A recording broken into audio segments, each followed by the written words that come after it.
নতুন ভোর, নতুন দিনের সূচনা। পূর্ব দিগন্তে সূর্যমামা উঁকি দিচ্ছে। আকাশ পরিষ্কার নীল মেঘে ছেয়ে আছে। শ্রাবণে শুরু হয়েছে কদিন হলো। নীল আকাশে সাদা মেঘমালা তুলোর মতো ভেসে বেড়াচ্ছে এলোমেলো বাতাসে। রৌদ্রোজ্জ্বল দিন। অরুণ হাঁটতে বেরিয়েছে। এটা তার নিত্যদিনের অভ্যাস। ছাত্রজীবন থেকে সেই অভ্যাস লালন করেছে। তার অনেকগুলো বদভ্যাসের মধ্যে এটা একটা ভালো অভ্যাস। বাড়ির পাশের মসজিদে ফজরের নামাজ আদায় করে হাঁটতে বের হবে।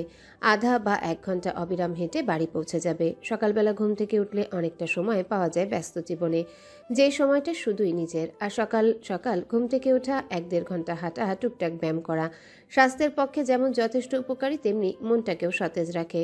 বাকি সারাদিন মনটাকে ফুরফুরে রাখে, একঘেয়েমিতে আসতে দেয় না। আর তুমি বেলা 10টা-12টায় উঠবে, সময় নিয়ে ব্রাশ টাশ করে ফোন নিয়ে বিছানায় গড়াগড়ি খাবে, ভাল লাগে না। রোগ তোমায় ধরবে না। সারাটা দিন তোমার আলসেমিতে কেটে যাবে। একদিন সকালবেলা উঠে হাঁটো, স্নিগ্ধ সতেজ ভোরটাকে উপভোগ করো। তুমিও আর্লি রাইজার বনে যাবে। অরুণ অবিরাম হাঁটার দরুন ঘেমে নিয়ে একাকার। পকেট থেকে রুমাল বের করে মুছে নেয় মুখশ্রী। আবার হাঁটা শুরু করে। পথিমধ্যে দেখা হয় তাদেরই এক প্রতিবেশীদের সাথে। সম্পর্কে তার দাদা হয়। বেশ বয়স্ক লোকটি, 85 কি 86 বছরের হবে হয়তো। এখনও বেশ চাঙা। রোজ হাঁটাহাঁটি করে। তার সাথে প্রায়ই দেখা ও কথা হয়। বৃদ্ধার নাম কাবেল। সে অরুণকে দেখে হাতের ইশারায় ডাকে। অরুণ এগিয়ে গিয়ে হ্যান্ডশেক করে। লোকটি হেসে বলে, আজও এসেছো দেখছি। এত সুন্দর বউ রেখে তুমি সকালবেলা হাঁটতে বের হয়েছো। তুমি আচ্ছা বেড়া মানুষ দেখছি। অরুণ কিছু বলে না, মুচকি হাসে শুধু। দুজনাই ধীরে ধীরে হাঁটতে থাকে বাড়ির উদ্দেশ্যে। নতুন বউ কেমন আদর টাদর করে? ফিসফিসিয়ে বলে লোকটি। অরুণ মুখ গোমরা বানিয়ে না বোঝায়। লোকটি গম্ভীর মুখে বলে, এটা তো ভারী অন্যায়। তুমি তার সাথে কথা বলবো? না দাদা, আপনার বলতে হবে না। সময় হলে আমি নিজে আদায় করে নেব। এ না হলে পুরুষ মানুষ। শোনো, বউকে ভালোবাসবে, বুকে রাখবি, তবে মাথায় তুলবি না। আদর করবে কিন্তু বাদর বানাবি না, নইলে পরে তোর মাথায় উঠে তবলা বাজাবে, তোকে ইশারায় নাচাবে। আপনার খুব অভিজ্ঞতা দেখছি। বৃদ্ধা লোকটি আফসোস করে বলে। অভিজ্ঞতা না থাকলে বলিস, বুঝিস? অরুণ হাসি, কিছু বলে না। টুকটাক কথা বলে অরুণ সরকার বাড়ি প্রবেশ করে। নিজ বাড়ির আঙিনায় কিছুক্ষণ হেঁটে নিজ নিরে ফিরে। রুমে প্রবেশ করে সে হতাশ। পাতার ভোর বিছানা জুড়ে ঘুমিয়ে আছে। বিড়াল শাবকটি সোফায় ঘুমাতে ব্যস্ত। বেলা 8টা বাজে, এখনও পড়ে পড়ে ঘুমোচ্ছে দুজন। এত ঘুম কাতুরে দুজন। ফজরে পাতাবাহারকে এক প্রকার টেনেই তুলেছে নামাজের জন্য। নামাজ শেষ করে হয়তো আবারও চিৎপটাং। তার ঘুমের অভ্যাস খুবই বাজে। পুরো বিছানা জুড়ে মহারানী হাডুডু খেলবে। এখন ভোরের পায়ের কাছে মাথা দিয়ে উল্টো হয়ে শুয়ে। অরুণ দুজনকে ডেকে প্রয়োজনীয় কাপড় চোপড় নিয়ে ওয়াশরুমে যায় গোসল করতে। গোসল শেষে এসে দেখে দুজন যেমন তেমনই। অরুণ পাতার পা ধরে টেনে কাছে আনে, তবুও ঘুম ভাঙল না। এখন গায়ে কমফোর্টার নেই, একটা টপস আর পাজামা। টপস উপরে উঠে ফর্সা পেট উকিঝুঁকি দিচ্ছে। অরুণ তার ঠান্ডা হাত সেখানে রাখে। পাতা ঘুমের ঘরে কেঁপে উঠল। নিভু নিভু চোখে চায় অরুণকে দেখে। পুনরায় চোখ বুজে উল্টো হয়। অরুণ হাসে। এতক্ষণ ঠান্ডা হাত রাখলেও এবার একটু দুষ্টুমি করে, কাজ হয়। পাতা লাফ দিয়ে উঠে। অরুণ হাত সরিয়ে নেয়। পাতা পিটপিট করে চায়। ঘুম জড়ানো কণ্ঠে বলে, কি করছিলেন? অরুণ সোজা হয়ে দাঁড়িয়ে স্বাভাবিক সুরে বলে। কি করছিলাম? পাতা অরুণের হাতের দিকে চায়। অসভ্য লোক। না কুচু, ম্যানারলেস অসভ্য লোক। ঘুমিয়ে থাকার সুযোগ নিচ্ছিলেন? অরুণের স্বাভাবিক মুখশ্রী গম্ভীর হয়। I am your husband. সুযোগ নেওয়ার কি আছে? পাতা অরুণের গম্ভীর গলা শুনে উঠে দাঁড়ালো। অতি শীঘ্রই তাকে ওয়াশরুমে যেতে হবে প্রাকৃতিক ডাকে সাড়া দিতে। সে সেদিকে পা বাড়ায়। হয়েছে হয়েছে, আর ফুটেজ খেতে হবে না। হাজবেন্ড হন তো মিষ্টি করে আদর করে ডেকে তুললেই পারতেন, এমন অসভ্যভাবে। আম্মু! বলতে বলতে ঠাস করে পড়ে যায় ফুলের টবের সাথে বেজে। পায়ে ব্যথাও পায় খানিকটা। অরুণ এগিয়ে আসে। ভোর চিল্লানো ও শব্দ শুনে ধরফর করে উঠে বসলো। দুহাতে চোখ ডোলে ফ্লোরে পাতাকে দেখে বলল, আম্মু কি হলো, পড়ে গিয়েছো? অরুণ ঠোঁট চেপে হেসে পাতাকে উঠিয়ে দাঁড় করায়। পা নাড়াতে বলে। পাতা পা নাড়িয়ে ভোরকে বলে, পড়ে যায়নি তো সোনা, ঘুমিয়েছিলাম, তোমার নাকুচু আব্বু টেনে এনে ঠাস করে ফেলে দিল তো। ভোর বিছানা থেকে নেমে এসে অরুণকে শুধায়। তুমি আমার আম্মুকে ফেলে দিলে কেন? অরুণ পাতার দিকে তীক্ষ্ণ নজর রেখে জবাব দেয়, মিথ্যাবাদী। কি? আমি মিথ্যা কথা বলছি? ভোর সত্যি বলছি আমি। উনি এভাবে পা ধরে টেনে এনে ঢিল মেরে ফেলে দিল। আমি অনেক ব্যথা পেয়েছি। আব্বু, আমি যদি তোমাকে ওভাবে ফেলে দেই তোমার কেমন লাগবে বলো? ফেলে দিয়েছে না, বেশ করেছি। নেক্সট দিন থেকে দেরি করে ঘুম থেকে উঠলে দুটোকে লাঠিপিটা করব। ভোর ও পাতার মুখখানি চুপসে যায়। ডাইনিং টেবিলে বসে অরুণ সরকার, পাশেই ভোর বসে পাতা সার্ভ করছে। সকলের খাওয়া দাওয়া শেষ, তারাই লেট। আরিয়ান, রুবি, আদুরি খেয়ে দিয়ে নিজেদের গন্তব্যে পৌঁছে গেছে হয়তোবা। আসমা বেগম ও সুরভি বেগম সকালের নাস্তা সেরে বাগিচায় বসে চা পানের সঙ্গে আড্ডায় ব্যস্ত। আনিকা আর রূপ তাদের সঙ্গী। শুধু অরুণের ছোট্ট সংসারই লেট লতিফ বনে গেছে। ঈদের ছুটি শেষে আজ থেকে অফিস শুরু হয়েছে। অরুণ জলদি যেতে চেয়েছিল, কিন্তু সেটা হলো না। পাতা অরুণের প্লেটে 4টা রুটি দিয়েছে, সাথে 2টো অমলেট, ভাজি ও ডাল। অরুণ পাতার দিকে একবার চেয়ে খাওয়া শুরু করে। ভোর কাঠের ডাইনিং টেবিলের উপরে বসে আছে বাবু হয়ে। পাতা পরোটা ছিঁড়ে অমলেটের সাথে তার মুখে দিতে থাকে একটু পরপর। মাঝে মাঝে অরুণও দিচ্ছে। ভোর খুশি মনে গিলছে, তবে পরোটার চেয়ে পানিই বেশি খাচ্ছে। ফলাফলস্বরূপ পেট ফুলে ঢোল। সে বাড়ন্ত পেটে হাত বুলিয়ে বলে, আম্মু আমি আর খাবো না, আমার পেট ভরে গিয়েছে। পাতা পুনরায় তার মুখে খাবার দিল। অর্ধেকই শেষ করতে পারলেন না? পেট ভরলো কিভাবে? আমার টাম্মি তো এইটুকু, এত বড় বড় পরোটা আমার টাম্মিতে আটবে নাকি বলো তো? আমি কি রাক্ষস নাকি? পাতা হেসে বলল, না, তুমি তো প্রিন্স। শোনো, বেশি বেশি খেলে জলদি জলদি বড় হবে। মিথ্যে কথা, আব্বু তো বেশি বেশি খায়। কই, জলদি জলদি তো বড় হয় না। আমি ছোট থেকে আব্বু থেকে এত করে দেখছি, আর বড় তো হচ্ছে না। ভোর বাবার দিকে তাকিয়ে বলে। তার লজিক শুনে অরুণ খাবারের দিকে চায়। পাতা খিলখিলিয়ে হেসে উঠল। ভোর পানি খেয়ে দাঁড়িয়ে পড়ে। আমি আর খাবো না বলেই টেবিল থেকে লাফ দিল। লাফ দিতে দেখে অরুণ ধমক দেয়। ভোর স্লিপ কেটে পড়ে যায়, তবে লাগে না। উঠে দাঁড়ালো, কিন্তু ঝাড়ি ঠিকই খেলো। এক থাপড়ে কানে তালা লাগিয়ে দেব। বাদর ছেলে, ভালো থাকতে ভালো লাগে না না? গতবার পা ভেঙে 1 মাস বেঁচে থেকে শখ মিটিনি। ভোরের ছোট্ট মনটা কষ্ট পায় বেশ। এরকম শক্ত কণ্ঠে অনেকদিন পরে বকলো বাবা। পড়ে গিয়ে পা ভাঙলে তো সে ব্যথা পেত, বাবার কি? তার গভীর চোখ জোড়ায় নোনা জল জমতে শুরু করে। নাকে পাটা ফুলিয়ে সরি আব্বু বলে চুপচাপ চলে যায় মাথা নিচু করে। পড়ে গিয়ে ব্যথা পেলে কে কাঁদত? অরুণ চোয়াল শক্ত করে সামনে ফিরে, পাতা ভ্রু কুচকে তার দিকে চেয়ে অরুণ গম্ভীর গলায় শুধায়, হোয়াট? ম্যানারলেস জানেন না? ম্যানারলেস জানেন না? ম্যানার্স জানেন না? ছোট বাচ্চাকে এভাবে কেউ বকে? হ্যাঁ, আমি তো ভয় পেয়ে গিয়েছিলাম। বেচারা ভোর না জানি ধমক ঝাড়ি দেয়া ছাড়া আর কিছু পারেন না নাকি? আপনি খেতে চান ঝাড়ি? ধমকের সুর। পাতা তড়িৎ বেগে মাথা নেড়ে কেটে পড়ে। এ মানুষের গলা নাকি বাঘের গর্জন। গা কেঁপে উঠল তার। খাওয়ায় আর মন বসে না অরুণের। হাত ধুয়ে সেও চলে যায়। সিঁড়ি বেয়ে উপরে উঠে নিজের রুমে যায়। অফিসে যাওয়ার জন্য রেডি হয়েই বেরিয়েছে। এখন ফুলানো গালটাকে আদর করা বাকি। অরুণ রুমে প্রবেশ করা মাত্রই এক গাদা অভিযোগ কানে আসে। ভোর পাতাকে জড়িয়ে কাঁদছে আর অভিযোগ করছে, আব্বু সব সময় বকে আমায়। কই, চাচ্চু তো আনিকাকে বকে না, রোহানের আব্বু তো রোহানকে বকে না, শুধু আমার আব্বুই আমাকে বকে, মারে অনেক। পা ভাঙলে আমি ব্যথা পাবো, আমি কাঁদবো, আব্বুর কি হবে? শুধু বকবে, কিছু বললেই বকবে, না বললেও বকবে।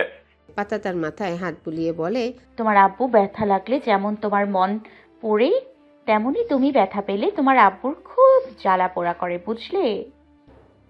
আর কাকে মানুষ বেশি বকে জানো? যাকে সবচেয়ে বেশি ভালোবাসে, চোখে হারায়। তোমার ভালোর জন্যই তো বকে। তখন পড়ে গিয়ে ব্যথা পেলে কষ্ট হতো না, তাই বকেছে। শুধু বকে, তোমায় আদর করে না, ভালোবাসে না।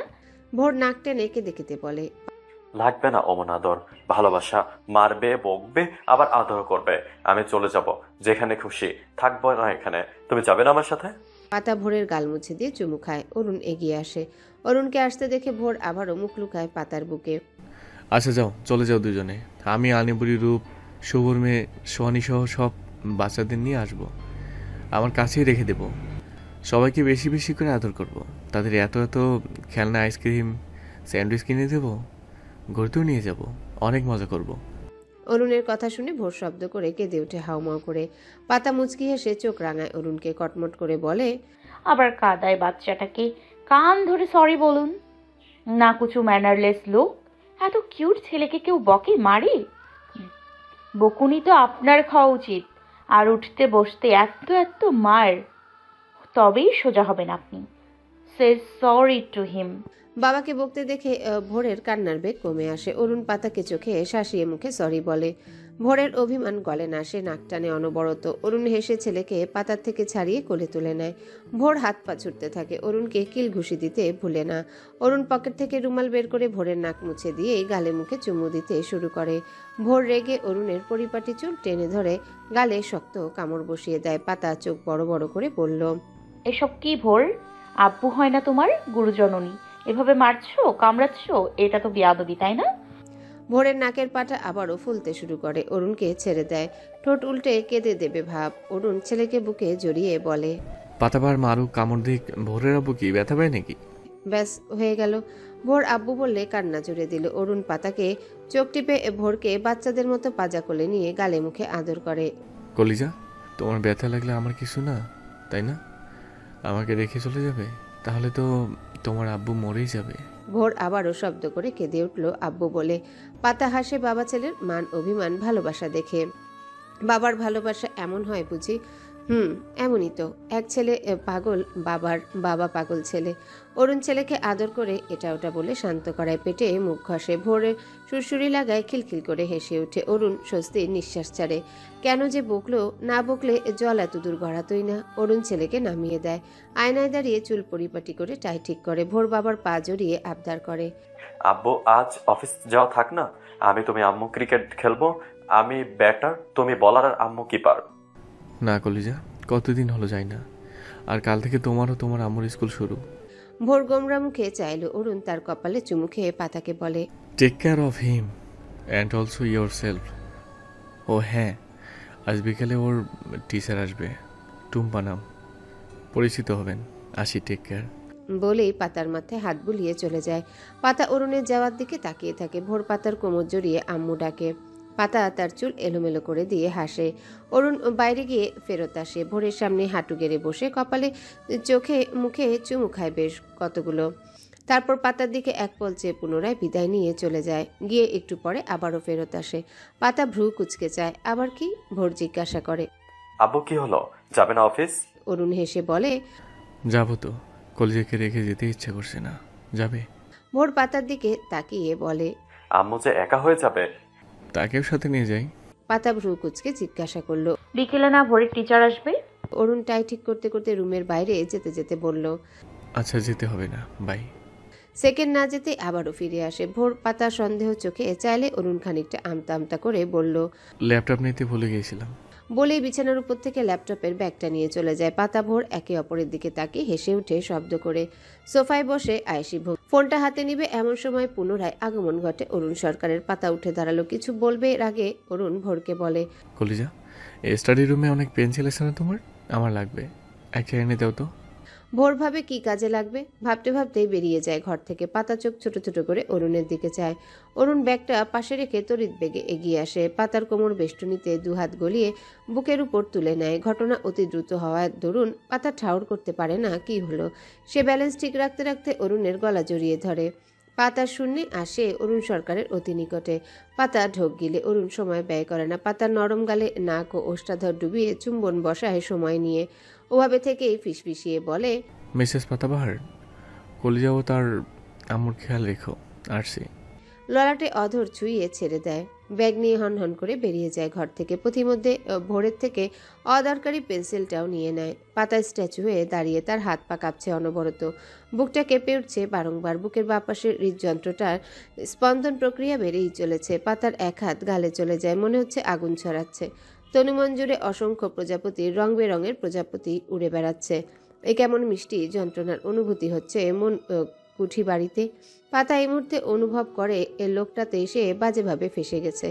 এত জলদি বিয়ের এক সপ্তাহ তো গেল না, অথচ তুই পাতো লোকটার জন্য অথই সমুদ্রে হাবুডুবু খাচ্ছিস। তোর কি হবে? পাতা গাল থেকে হাতটা এনে অধর ছোঁয়ায় সেথায়। হাত পা ছড়িয়ে বিছানায় শুয়ে পড়ল। লজ্জায় বালিশে মুখ লুকিয়ে গড়াগড়ি খায় কয়েকবার। হায় আল্লাহ, এই মুখ সে দেখাবে কিভাবে? লোকটা কাজটা কি ঠিক করলো? অপর্ণা ঘোষ মধ্যবিত্ত পরিবারের মেয়ে। বাবা মা ও বড় দাদা মিলেই তাদের ছোট্ট সংসার ছিল। হাসি খুশি দিন কেটে যাচ্ছিল তাদের, কিন্তু তাদের হাসি খুশি জীবনে অন্ধকার নেমে আসে হঠাৎ। অপর্ণার বাবা ট্যাক্সি ড্রাইভার ছিলেন, বেশ রাত অবধি গাড়ি চালাতেন বেশি টাকা রোজগারের আশায়। মধ্যবিত্তের সংসারের খরচ, 2 ছেলেমেয়ের পড়ালেখার খরচ মাস শেষে টানাটানি বেঁধে যেত। রাতের বেলায় ভাড়া বেশি পাওয়া যায়, তাই পন্থা অবলম্বন। হঠাৎ এক রাতে তিনি ছিনতাইকারীর কবলে পড়ে। সব টাকা পয়সা নিয়ে গাড়ির চাবি নেওয়ার চেষ্টা করে, কিন্তু ভদ্রলোক চাবি দিতে নারাজ। এই যে তার সংসার টিকে থাকার একমাত্র অবলম্বন। হাতাহাতির এক পর্যায়ে ছিনতাইকারীর ছুরিকাঘাতে সে নিহত হয়। তারপর আর কি, মধ্যবিত্ত সংসারে নেমে আসে বিপর্যয়। যে মারা গেছে সে তো গেছেই, যে শোকাহত পরিবার রেখে গেলে তাদের কি হলো? অপর্ণার মা স্বামীর শোকে 2 মাসও টিকে থাকতে পারলেন না, চলে গেলেন স্বামীর কাছে। বাকি রইল 2 ভাই বোন। অপর্ণা তখন এসএসসি দিবে, আর ভাই অদূত ঘোষ সদ্য গ্র্যাজুয়েশন শেষ করে বেকার। চলতে থাকে 2 ভাই বোনের জীবন। অদূতের একটা বেসরকারি ফার্মে চাকরি হয়। 2 ভাই বোন খুব খুশি। ভাই বোন একে অপরের উপর জান হারাতো। কেউ কারো পরিমাণ কষ্ট সহ্য করতে পারত না। নিকটাত্মীয়রা অদূতের বিয়ে করানোর সিদ্ধান্ত নেয়। যুবা ছেলে, বিয়ে করাতে হবে না। ঘরে লক্ষ্মীর আগমন ঘটে। অপর্ণা উচ্চ মাধ্যমিক শেষ করে ভার্সিটিতে ভর্তি হয়। শুরুতে দাদা বৌদি ও অপর্ণা মিলে সুখের সাগরে ভাসলেও ধীরে ধীরে সব কেমন যেন পাল্টে যেতে থাকে। বৌদির আচরণ পাল্টে যেতে শুরু করে। অপর্ণার সাথে কেমন যেন দূরছায় আচরণ করে। তার দাদা প্রথম প্রতিবাদ করলেও ধীরে ধীরে সেটাও বাদ দিয়ে দেয়। সম্পর্কের ফাটল ধরে। অপর্ণার বিদায়ের তোড়জোড় শুরু হয়ে যায়। 2য় বর্ষেই সে অন্নপূর্ণা রূপে অন্যের ঘর আলোকিত করতে পদার্পণ করে। ভালোই চলে সংসার জীবন। শ্বশুর শাশুড়ি ননদ বর মিলে পড়াশোনাও চালিয়ে যায়। পড়াশোনা শেষ হয়ে চাকরির খোঁজ করতে থাকে অপর্ণা। শাশুড়ি এটার ঘোর বিরোধিতা করে। পড়াশোনা করছিল ঠিক আছে, কিন্তু চাকরি? ঘরের অন্নপূর্ণা ঘর ছেড়ে যাবে চাকরি করতে? তিনি মানলেন না। ছেলে পুলে জন্ম দিয়ে মানুষ করো। অপর্ণা মেনে নেয়, কনসিভ করে না, অপেক্ষা করে ফলাফল শূন্য। শাশুড়ির বিষবাক্য, প্রতিবেশীর কটূক্তি। শাশুড়ি 2য়বার বিয়ে করাতে চান ছেলেকে। অভাগীর ভাগ্যটা প্রসন্ন ছিল বোধহয়। ওর স্বামী সন্দীপ ঘোষ ভদ্রলোক, স্ত্রীকে ভালোবাসে ঢের, মানা করে দেয় মাকে। এতে তার বাবা মা মনক্ষুণ্ণ হয়ে ত্যাগ করে ছেলে বউকে। সন্দীপ বউকে নিয়ে আলাদা বাসায় গড়ে ওঠে টোনাটুনি সংসার। একা বাড়িতে ভালো না লাগায় অপর্ণাও চাকরির খোঁজ করে। ভাগ্যক্রমে মিলেও যায়। আজ সে সরকার জুয়েলারি ফ্যাশন হাউসের একজন কর্মী, কিন্তু তার কোলটা এখনো শূন্য। ছোট্ট বাচ্চা দেখলে বুকটা হাহাকারে ভরে ওঠে। তবুও সকল বেদনাকে পিছনে ফেলে সর্বদা হাসি খুশি চঞ্চল আমাদের অপর্ণা। অফিসের সকলের সাথে তার সম্পর্ক। অপর্ণা ব্যাগ কাঁধে অফিসে ঢুকে সকলের সাথে কুশল বিনিময় করে নিজের কাজ শুরু করে দেয়। অনেক দিন ছুটির পর আজ প্রথম দিন হওয়ায় কাজে অলসতা আসে, ঘুম আসতে চায়। সে ডেস্কটপে মাথা রেখে চোখ বুজে নেয়। আজ বস এখনো আসেনি, তার মানে কাজে চাপ নেই, একটু ঘুমিয়ে নেওয়া যাক। কিন্তু তার আরামের ঘুমে ব্যাঘাত ঘটাতে আগমন ঘটে লাবিবের। এক গাদা গয়নার ডিজাইন এনে ডেস্কটপে রাখে। মিসেস অন্নপূর্ণা ঘোষ, রাতভর ডাকাতি করতে যান নাকি, যে দিনের বেলায় ঘুমানোর প্রস্তুতি নিচ্ছেন? বস বা বসের ম্যানেজার দেখলে বোনাস স্বরূপ নোট আউট করে দেবে। অপর্ণা হাই তুলে হাসি মুখে বলে, বস নেই তো, দেখবেন কিভাবে? আর ম্যানেজার, সে তো নিজেই অলসের ঢেকি। বলতে বলতেই ম্যানেজারের আগমন ঘটে। লাবিব ঠোঁট চেপে হাসে। অপর্ণা জিভে কামড় দিয়ে নমস্কার জানিয়ে বলে, ভালো আছেন স্যার? আপনার কথাই বলছিলাম। বস আসেনি? ম্যানেজার সুমন বসের মতো গম্ভীর মুখে বলে, মাত্রই এলো আর আপনাকে তলব করলো, যান গিয়ে হাজিরা দিয়ে আসুন ফার্স্ট। বলেই গটগট করে চলে যায়। অপর্ণা কাদো কাদো গলায় লাবিবের দিকে তাকিয়ে বলে, ক্রাশ ডেকেছে? কিছুদিন আগে হলেও দৌড়ে যেতাম, এখন ক্রাশ বিবাহিত। কষ্টে বুকটা আমার ফেটে যাচ্ছে। লাবিব ছোট ছোট করে চায়, ম্যাডাম, আপনি নিজেও বিবাহিত। অন্য বেটার দিকে নজর না দিয়ে আপনার প্রতি পরমেশ্বরের উপর কিছুটা সদয় হন। অপর্ণা খিলখিলিয়ে হাসতে হাসতে বসের কেবিনের উদ্দেশ্যে পা বাড়ায়। লাবিব হেসে নিজের ডেস্কে বসে। অপর্ণা মেয়েটার চঞ্চলতায় ঘেরা এক হরিণী। অপর্ণা দুরু দুরু বুকে কেবিনে নক করে। ভিতর থেকে পারমিশন এলে প্রবেশ করে কেবিনে। অরুণ সরকার ল্যাপটপে মুখ গুজে কোনো কনফারেন্সে কথা বলছে হয়তো। তার উপস্থিতিতেও কোনো প্রতিক্রিয়া ব্যক্ত করল না। অগত্যা অপর্ণা দাঁড়িয়ে রইল। অরুণ মিনিটের মধ্যেই কনফারেন্স শেষ করে ল্যাপটপের শাটার অফ করে অপর্ণার দিকে চায়। Sit miss Arpana Ghosh. অপর্ণা বসে। ডেকেছিলেন বস? অরুণ চেয়ারে গা এলিয়ে চশমা খুলে টেবিলে রাখে। জি, অ্যাকচুয়ালি এক নতুন ক্লায়েন্ট কিছুদিন হলো যোগাযোগ করছিল। বিয়ের বিভিন্ন অকেশনে গয়না চাই তাদের। বেশ ধনাঢ্য পরিবারের কনে ও বর উভয় পক্ষই হিন্দু সম্প্রদায়ের। অনেক সুজি তারা।